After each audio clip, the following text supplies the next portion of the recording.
The sky above New Prospera wasn't supposed to be red. Lily Martinez stared through the reinforced window of the communications tower as alien warships descended through the atmosphere.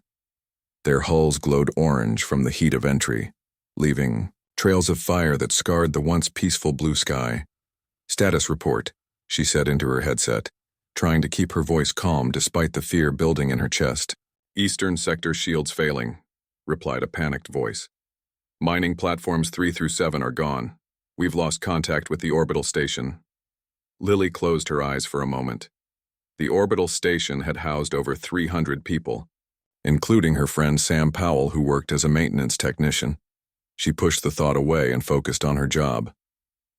"Keep the evacuation moving. Get everyone to the central bunkers," she ordered. The communications tower offered a clear view of the small colony that had been home to 4,200 people just hours ago. New Prospera had been built in a wide valley surrounded by mountains rich with rare minerals. The colony wasn't large by Earth standards, just a collection of prefabricated buildings, mining facilities, and hydroponic farms that supplied food.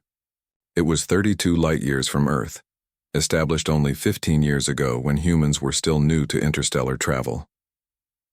On the main console, emergency reports flooded in from across the colony.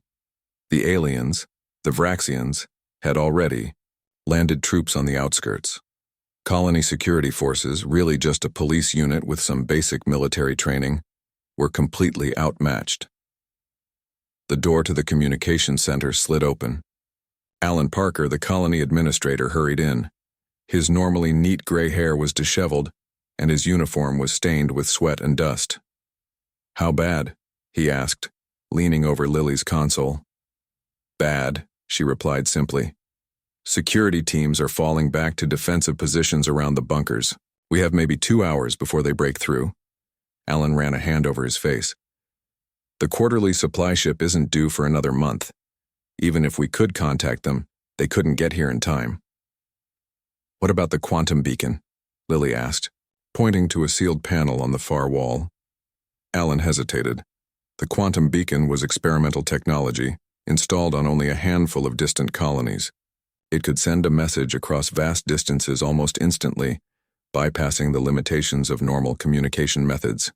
But it would only work once before burning out its rare components. "Earth is 32 light-years away," he said quietly. "Even if they respond immediately, conventional ships would take weeks to reach us." An explosion rocked the building, causing dust to fall from the ceiling. Through the window, they could see a column of smoke rising from the colony's main power plant. "We don't have weeks," Lily said. Alan stared at the red alert indicators covering the screen. Then he straightened his shoulders and nodded. "Do it. Send the SOS." Lily moved to the sealed panel and pressed her palm against the scanner. The panel slid open to reveal a small device with a keypad. She entered her authorization code, then Alan added his. The quantum beacon hummed to life, its core beginning to glow with an eerie blue light. "This is New Prospera Colony transmitting. Emergency code Alpha 993, Lily spoke clearly into the microphone. "We are under heavy assault by what appears to be the Vraxian Dominion.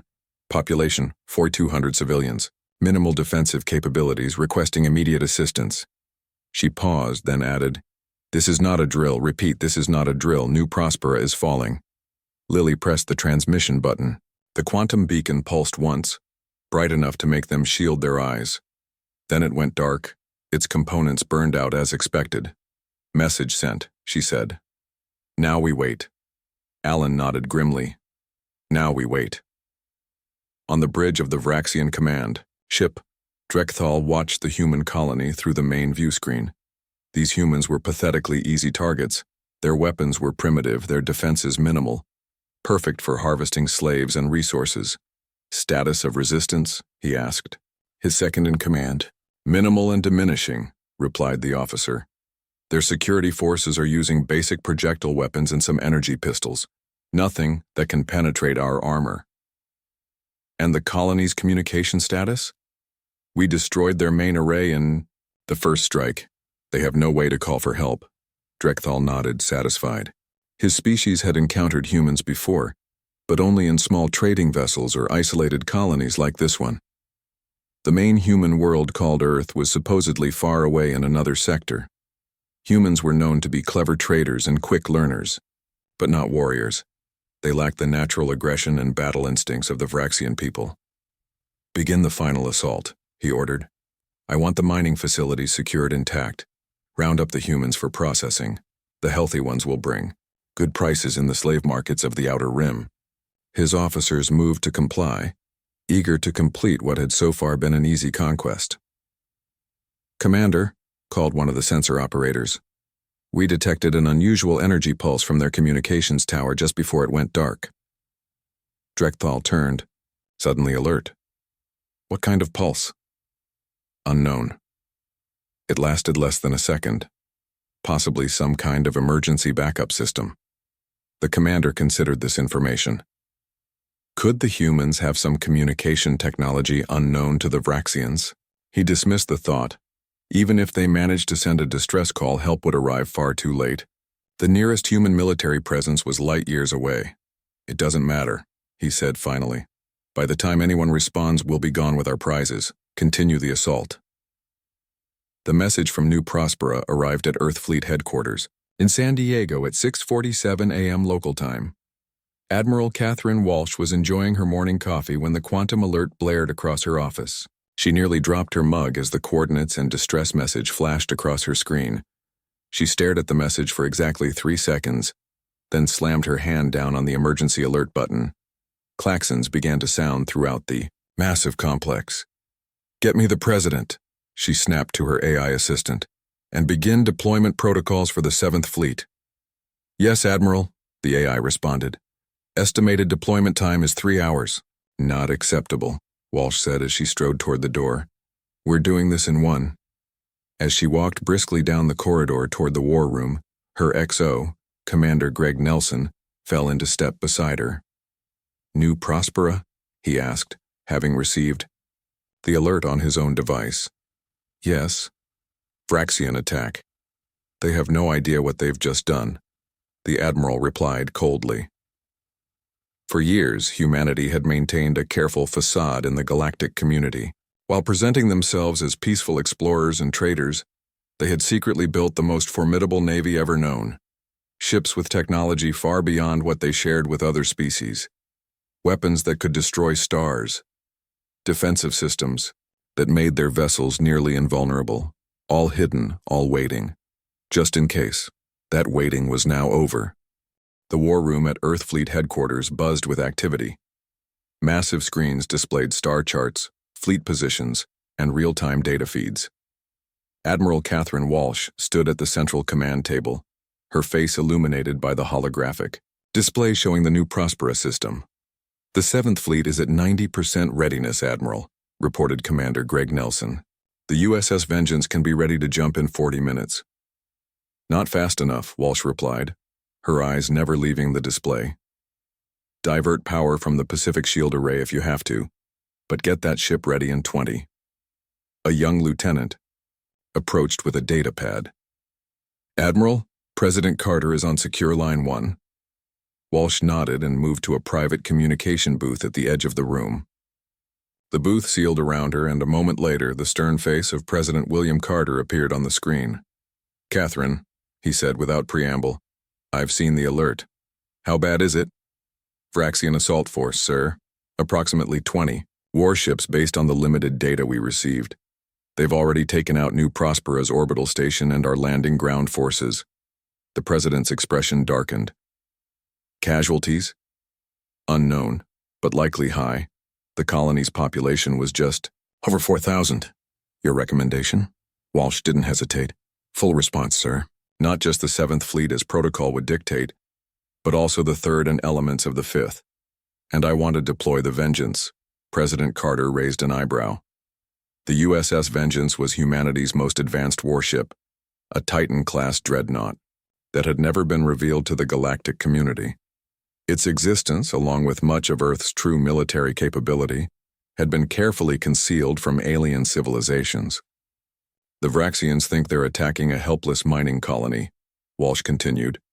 "This is our chance to show them, to show everyone, what happens when you attack humanity." The president was silent for a long moment. The diplomatic consequences will be significant. Once we reveal our true capabilities, everything changes. With respect, sir, everything has already changed. The moment they targeted our civilians. Carter nodded slowly. Very well, Admiral.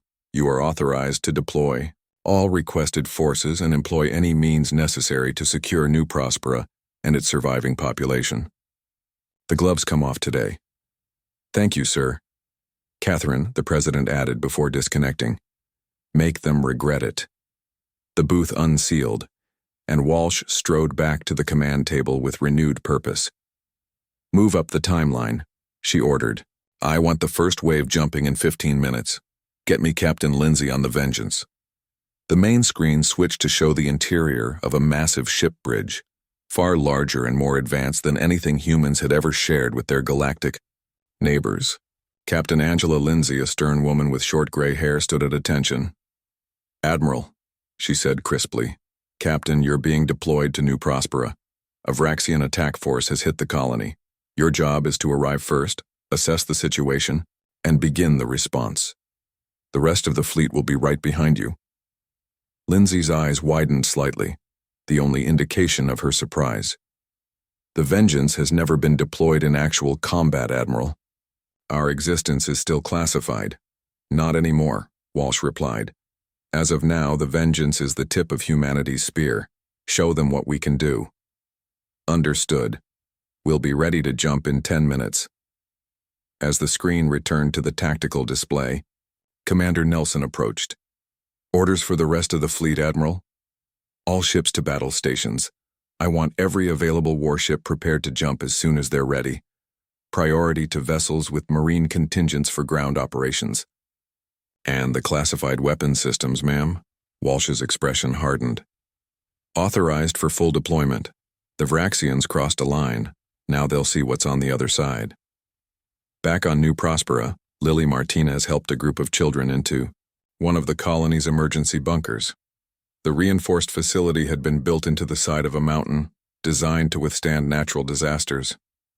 No one had expected it would be used to hide from alien invaders. Everyone stay calm, she said, trying to sound confident despite the distant sounds of weapons fire. The security teams are holding them back. That was a lie, and she knew it. The colony's security forces were being overwhelmed. It was only a matter of time before the Vraxians broke through.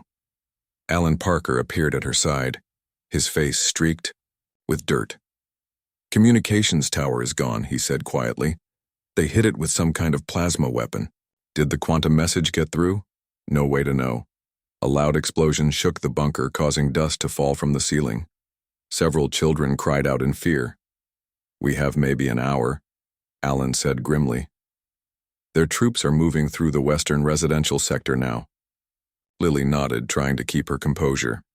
If Earth got our message, if they send help, then they'll find our bodies, Alan finished. No ship could reach us in time, but maybe they'll make these bastards pay for what they did here. Another explosion, closer this time. One of the security officers rushed in, his uniform torn and bloody. They've breached the outer perimeter, he reported breathlessly. We're falling back to the final defensive line. Alan turned to address the gathered colonists. Everyone stay calm and quiet. We still have a chance if we... His words were cut, off by a strange sound from outside, a deep, resonant boom that seemed to shake the very air. It wasn't an explosion. It was something else. The security officer's radio crackled to life. What the hell is that? Came a voice filled with awe and confusion. Lily rushed to one of the bunker's small viewing ports, a narrow window of reinforced glass. The sky above had changed. A massive distortion had appeared, like a tear in reality itself. And through that tear came a ship, a human ship, larger than any vessel Lily had ever seen. That's impossible, whispered Alan, who had joined her at the window. Earth couldn't respond this quickly. More distortions appeared in the sky, and more ships began to emerge, dozens of them. A fleet unlike anything New Prospera or the Vraxians had ever witnessed. Lily's radio buzzed. She raised it with shaking hands. "This is Captain Angela Lindsay of the USS Vengeance to all New Prospera colonists," came a calm, authoritative voice. "Hold your positions. Help has arrived." On the bridge of his command ship, Drekthal stared at the tactical display in stunned disbelief. One moment, his forces had been crushing the pitiful human defenses. The next, sensors were screaming, warnings as massive ships appeared from nowhere. "What are those?" he demanded. "Where did they come from?" "Unknown, Commander," his science officer replied, voice quavering. "The energy signatures don't match any known human vessels. They're far more advanced than anything we've seen before." Another officer spoke up, panic evident in his voice.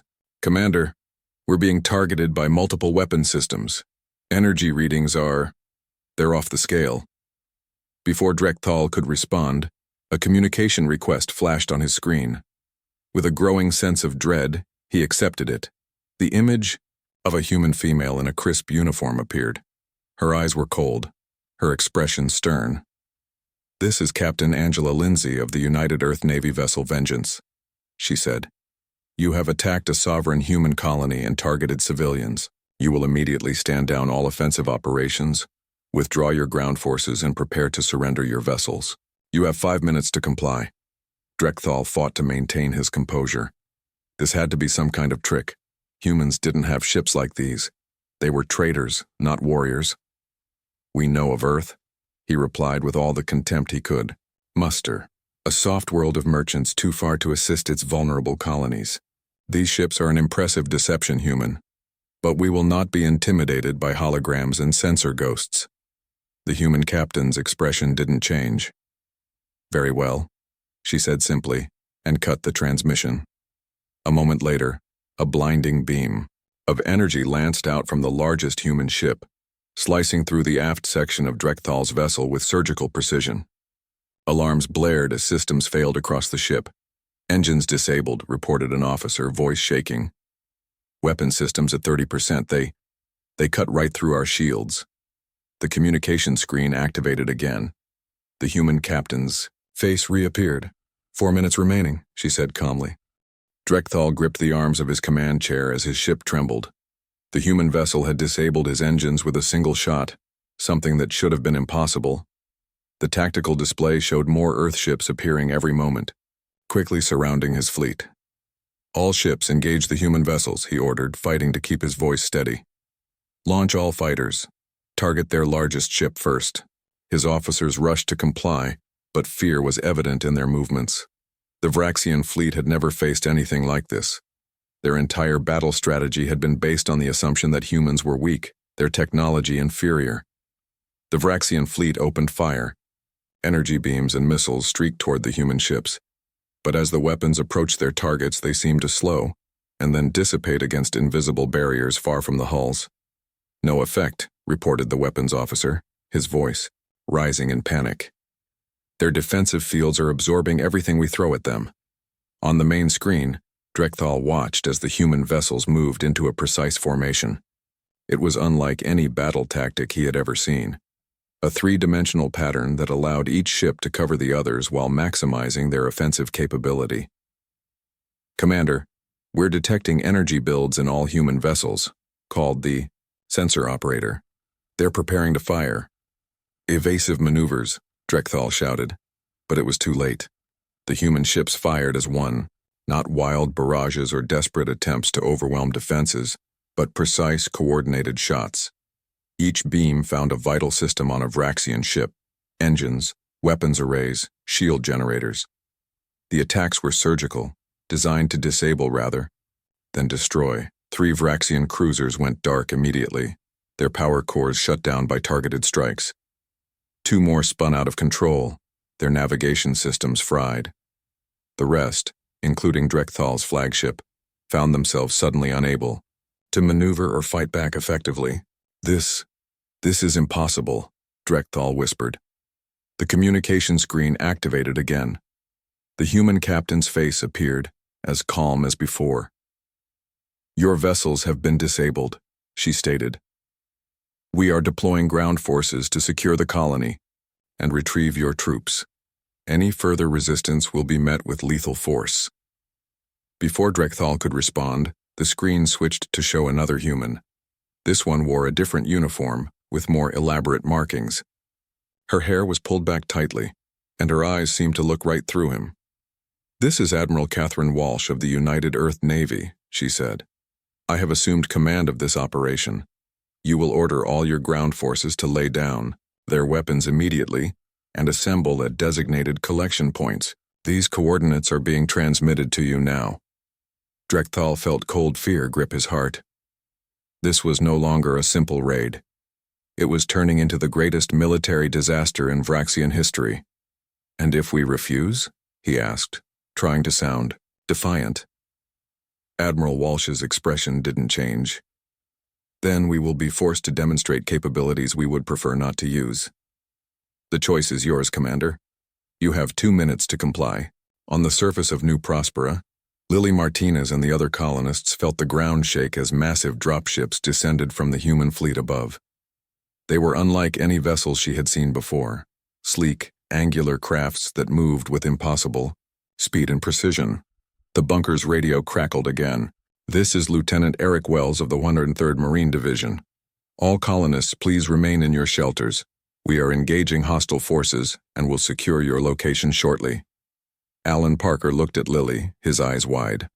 103rd Marine Division? I didn't even know we had that many divisions. Outside, new sounds of battle erupted, but these were different from before. The chaotic, terrifying noises of the Vraxian attack were replaced by something more controlled. Precise weapon discharges, the hum of advanced vehicles, and clear, calm human voices giving orders over amplification systems. One of the security officers who had been monitoring the situation outside returned to the main bunker area, his face a mixture of shock and awe. "You need to see this," he said, gesturing for Lily and Alan to follow him to a viewing port. What they saw left them speechless. Human Marines in powered combat armor that made them nearly twice the size of a normal person were methodically clearing the colony, neutralizing Vraxian soldiers with ease. The armor was nothing like the basic protection gear used by colony security.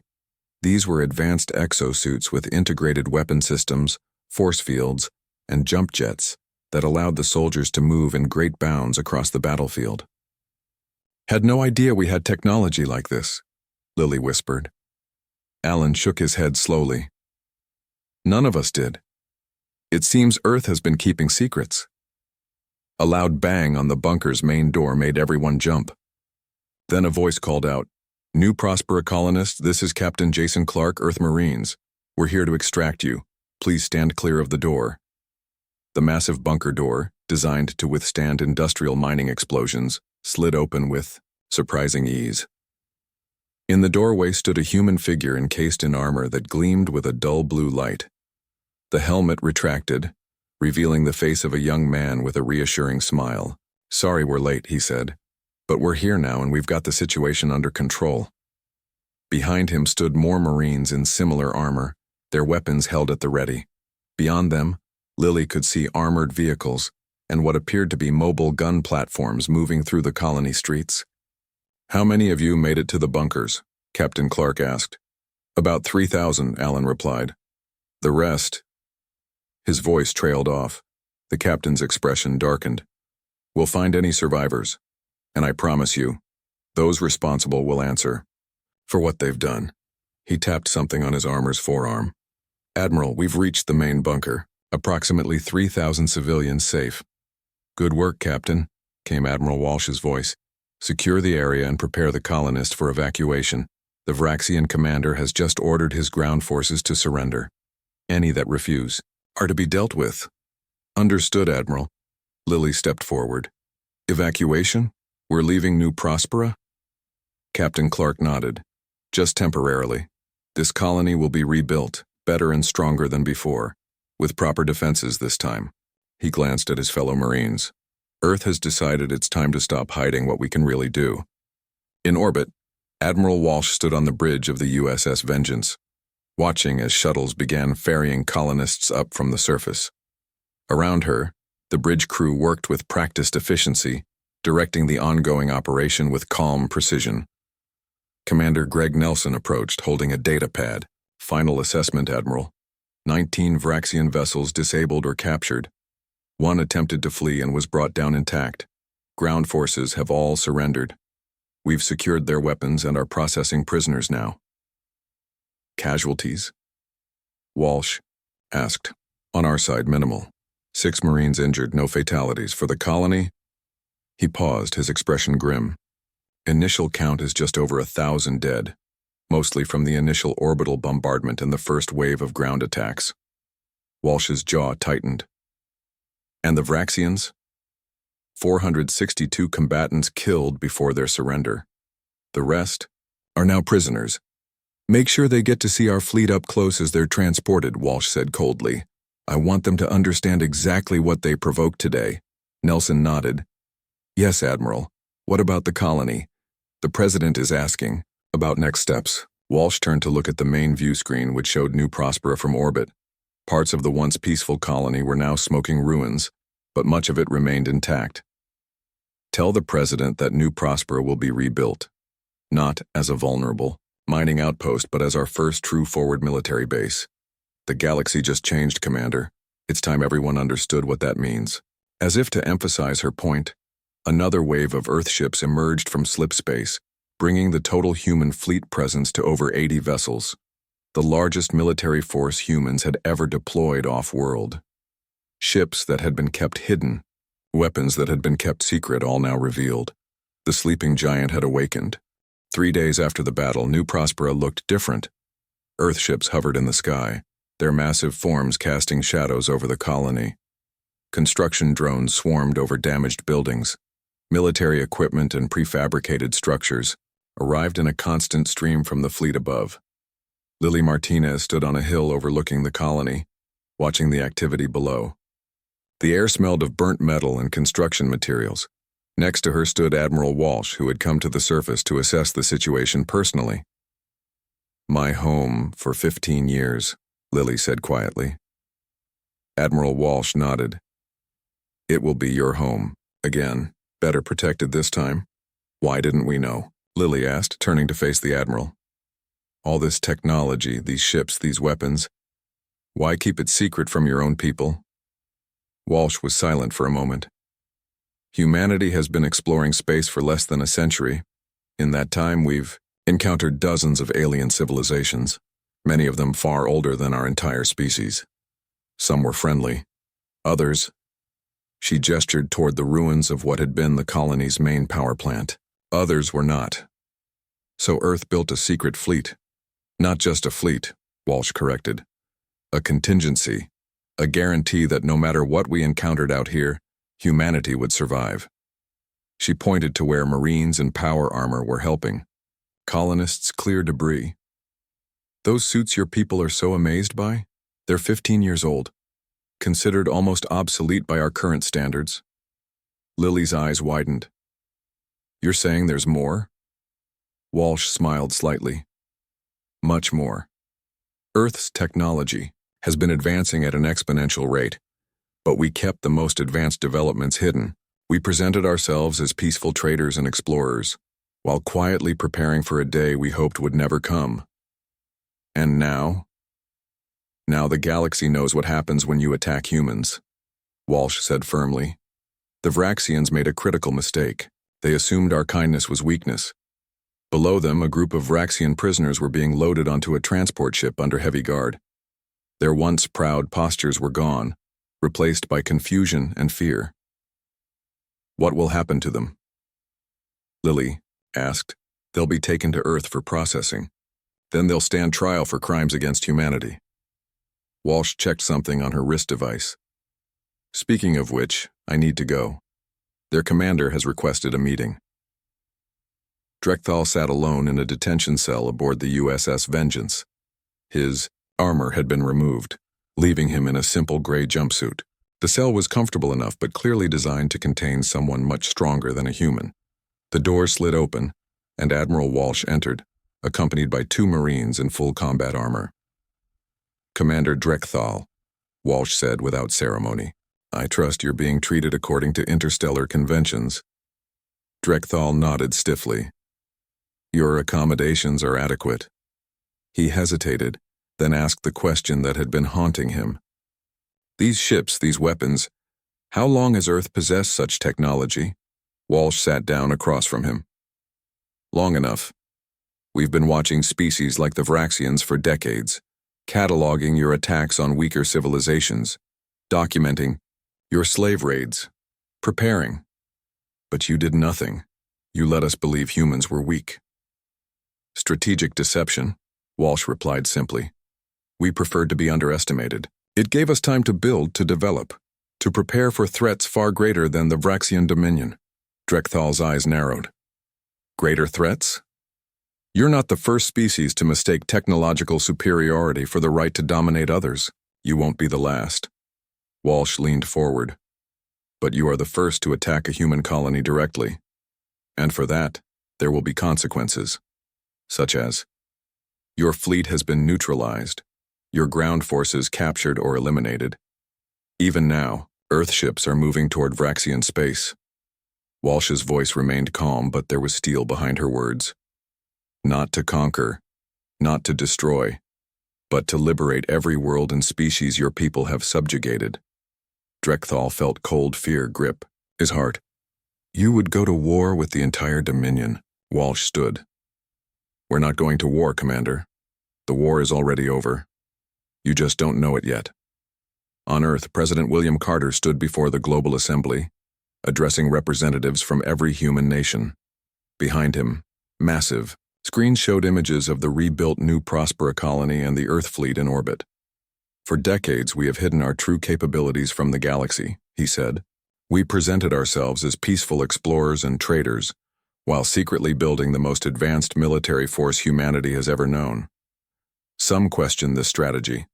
Today, those questions have been answered. He gestured to a screen showing captured Vraxian vessels. The attack on New Prospera was a tragedy. Over 1,000 lives were lost. But had we not been prepared, had we not developed the technology and forces we kept hidden, the entire colony would have been lost. The president's expression hardened. As of today, the policy of strategic deception is over. Earth will no longer hide its strength. We will not seek conflict. We will not conquer or subjugate, but we will defend our people with the full might of humanity. Applause echoed through the chamber. Even now, elements of our fleet are moving through Vraxian space, liberating worlds they conquered, freeing species they enslaved. The Vraxian Dominion's reign of terror is ending. Not through total war, but through precise, overwhelming force. The screen shifted to show Earth Marines helping alien civilians on a distant world.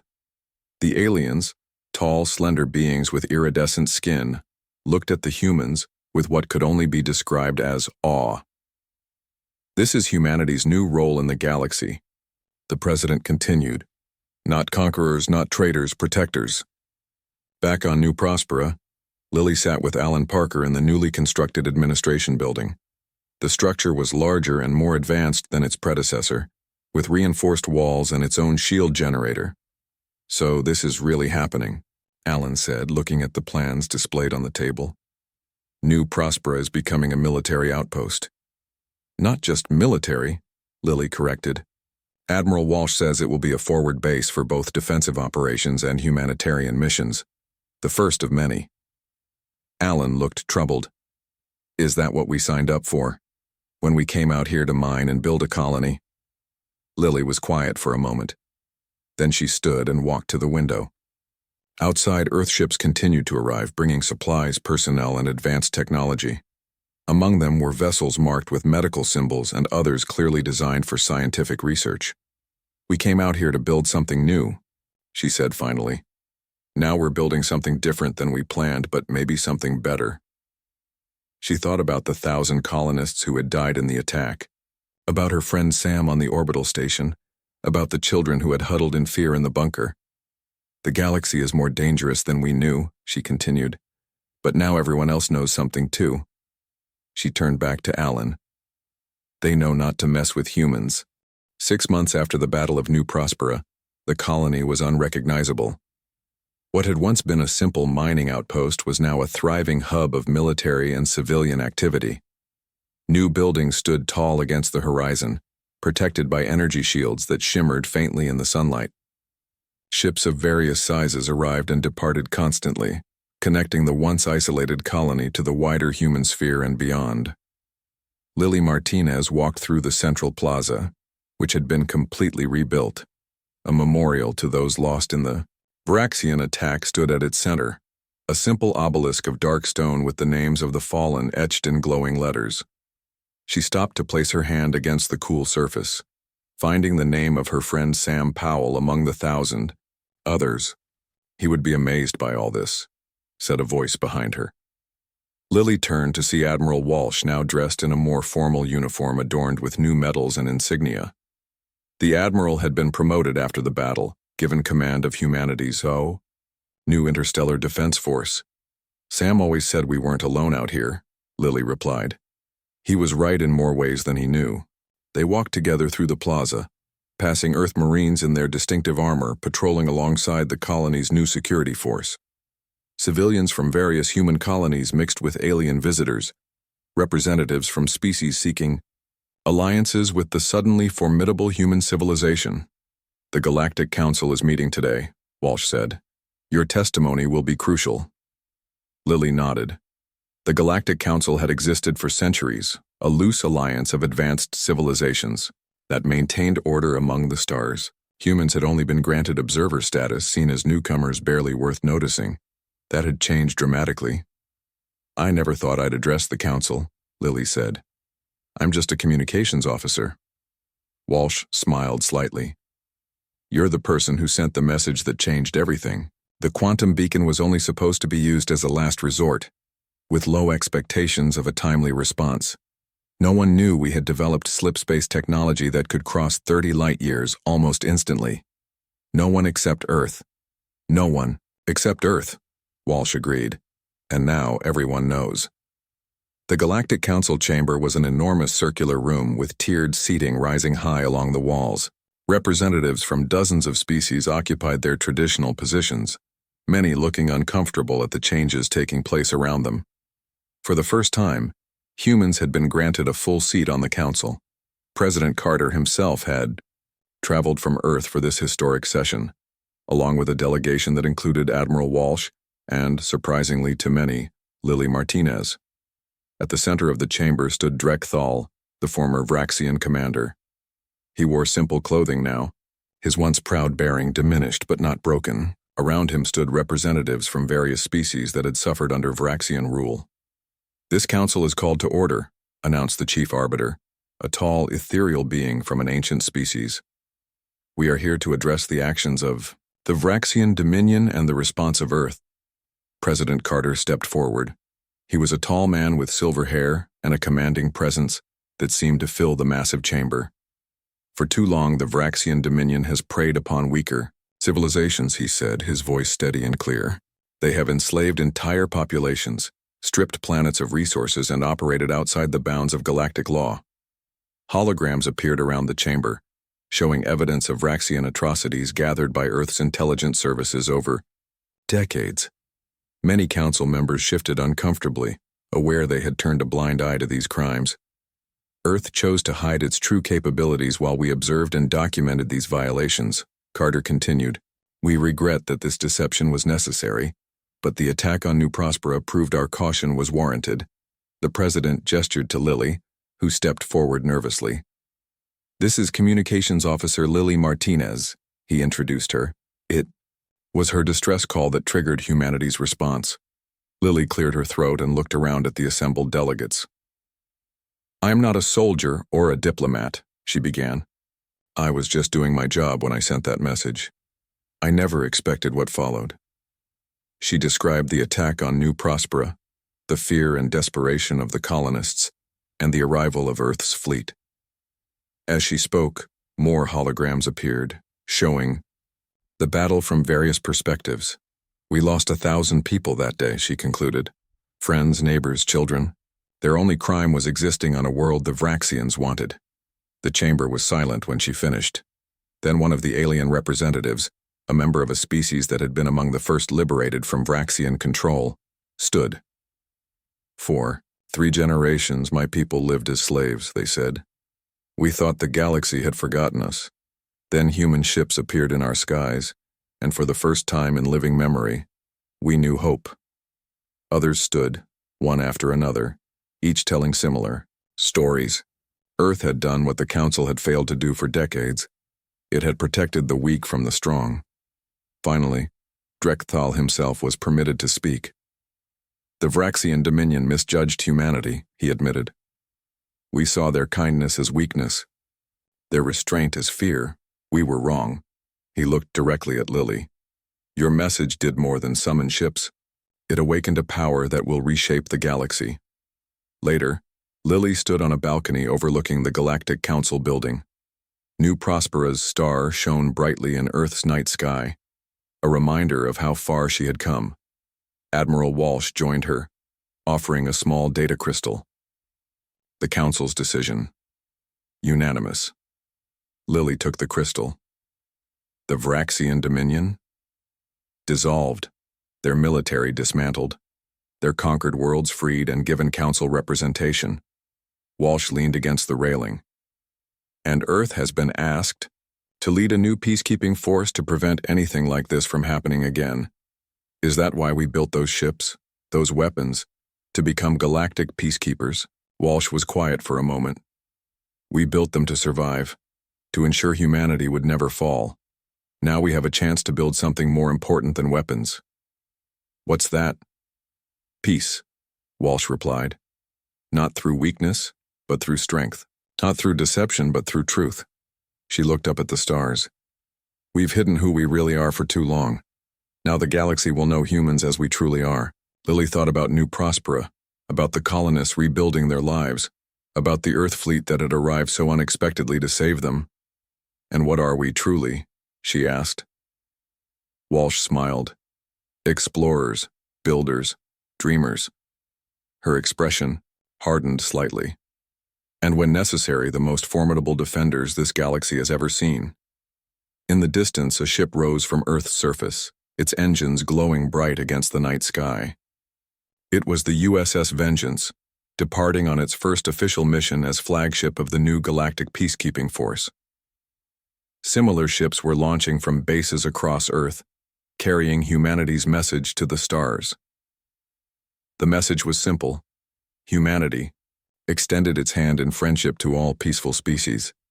But those who chose violence would learn what the Vraxians had discovered, that behind humanity's peaceful overtures lay the most terrifying navy the galaxy had ever known, ready to answer any distress call no matter how distant, just like the one Lily Martinez had sent.